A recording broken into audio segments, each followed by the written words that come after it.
অপটেট let's যদি হয়ে যায়, এখন আমরা অপটেটিভ সেন্টেন্সে যাই। প্রথম আপনার বুঝতে হবে অপটেটিভ সেন্টেন্স আপনি কেমনে বুঝবেন। এটা ইউজুয়ালি যেটা হয়, অপটেটিভ সেন্টেন্স সবসময় ম্যা দিয়ে শুরু হয়। কি দিয়ে শুরু হয় স্যার? ম্যা দিয়ে শুরু প্লাস লাস্টে একটা ফুল স্টপ থাকবে। আমি আবার বলছি, যারা আইডেন্টিফিকেশন অফ সেন্টেন্সেস আপনাদের যাদের সমস্যা আছে, আপনি আমার বেসিক ক্লাসে গিয়ে কোনটা দেখে নেবেন, টাইপস অফ সেন্টেন্স একটা টেকনিক্যালি পড়ানো হচ্ছে, একটু গিয়ে দেখে নিয়ে আসেন, তখন এগুলোর সমস্যা হবে না। দেখেন স্যার, ম্যা দিয়ে শুরু হয়েছে, লাস্টে একটা কি ফুল স্টপ। ম্যা দিয়ে শুরু হয়েছে, লাস্টে একটা ফুল স্টপ। এখন যদি বলেন স্যার এখানে কি আর বাইরে এক্সেপশনাল আছে, হ্যাঁ একটা থাকতে পারে। এটা হচ্ছে এরকমই, যেমন আপনি যদি বলেন লং লিভ আওয়ার প্রেসিডেন্ট, আপনি যদি এই সেন্টেন্সটা খেয়াল করেন, এটা আক্ষরিক অর্থে হয়। যেমন অপটেটিভ বলতে আমরা কি বুঝি?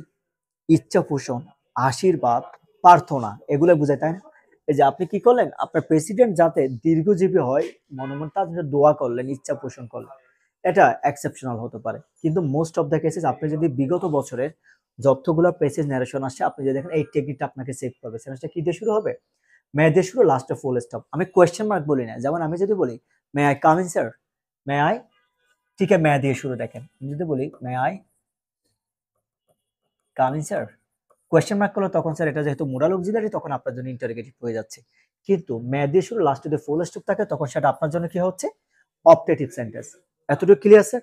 এবার তাহলে আপনি খেয়াল করেন, অপটেটিভ বলে আমরা এই তিনটা জিনিস মাথায় রাখবো। সেটটার জন্য আমরা প্রেট অথবা উইস্ট বসাবো। যেমন সৃষ্টিকর্তার কাছে যদি প্রার্থনা করে আমরা ইউজুয়ালি কি প্রেট বলি, নরমালি ইচ্ছা পোষণ এসে হলে আমরা আক্ষরিকতা যদি বলি উইস্ট বলি।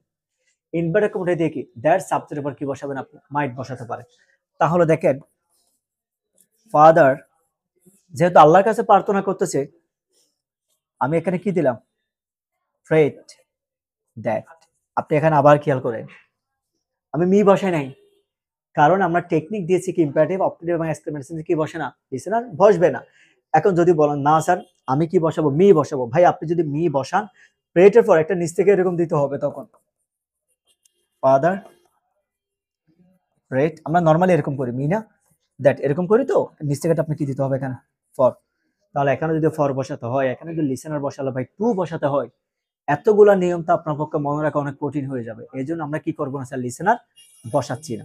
আশা করি আবার জিনিসটা আপনি বুঝছেন কেন আমি লিসেনারকে স্কিপ করছি। ফাদার প্রেড দ্যাট, মেয়ের পর যে ওয়ার্ডটি থাকে সেটা আপনার জন্য সবসময় সাবজেক্ট, আর দ্যাটের পর সবসময় ওয়ার্ডটাকে আগে আসবে আল্লাহ, মেয়ে থাকলে কি মাই। আমি আপনাকে যখন ইম্পারেটিভে ল্যাড দিয়ে পড়াচ্ছিলাম, তখন একটা কথা বলছিলাম, সাবজেক্টের পর স্বাভাবিক নিয়ম অনুসারে মাইট বসে দুইটা জায়গায়, একটা হচ্ছে ল্যাড দিয়ে শুরু, আর একটা হচ্ছে আপনার অপটেটিভের ক্ষেত্রে, এই দুইটা ক্ষেত্রে। তাহলে কি আল্লাহ মাইট ব্লেস, ইউ হচ্ছে সেকেন্ড পার্সন, সেকেন্ড পার্সন কাকে ফলো করে দেখেন স্যার, মি কে।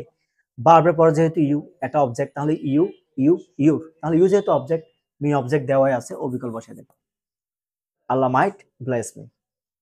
এবার দেখেন, the teacher said to the students may you live long, তুমি দীর্ঘজীবী হও, ইচ্ছা পোষণ। এরকম হলে আমরা কি বসাবো দেখেন, দ্য টিচার উইশড দ্যাট। আমি এখানে কিন্তু লিসেনার বসানে। আপনাদের অনেকের মাইন্ডে এখন একটা কোয়েশ্চেন থাকতে পারে, স্যার আপনি আগের সেন্টেন্সে প্রেট ইউজ করলেন, এখানে উইশড কেন ইউজ করলেন? স্যার দেখেন, আপনি চাইলে এখানে যে কোনো ইউজ করতে পারেন, কিন্তু স্বাভাবিকভাবে একটু কমলি থিঙ্কিং করে দেখেন, এটা হচ্ছে মানে একুরেট ইউজটা নিশ্চিত করা। যেমন আমরা সৃষ্টিকর্তার কাছে যখন প্রার্থনা করি, যদি প্রেটে বলি, তাই না? যদি কোনো ইচ্ছা পোষণ করে, তখন আমরা উইশে বলি। ব্যাপারটা জাস্ট এই জায়গায়। এখন আপনার যদি এটা নিয়ে কোনো কনফিউশন লাগে, আপনি যে কোনো একটা আপনার সুবিধা মতো আপনি ইউজ করতে পারেন।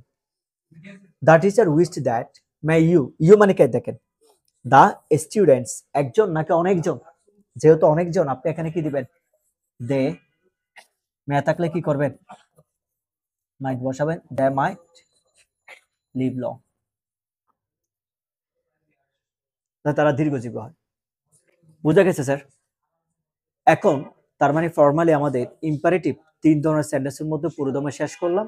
একই সাথে আমরা অপটেটিভটা কি করলাম তা দেখিয়ে দিলাম। তবে আমি আবার বলছি, যেহেতু আমি এর পরে এখন আমি এক্সক্লেমেটর দেখাতে যাচ্ছি, আপনার বুঝতে হবে স্যার এখানে আমরা লিসেনার বসাচ্ছি না কোথায় কোথায়, ইম্পারেটিভ ল্যাটসে, অপটেটিভ এবং এক্সক্লেমেটর সেন্সে কখনো কি বসবে না স্যার, আপনার লিসেনারটা বসাবো না আমরা।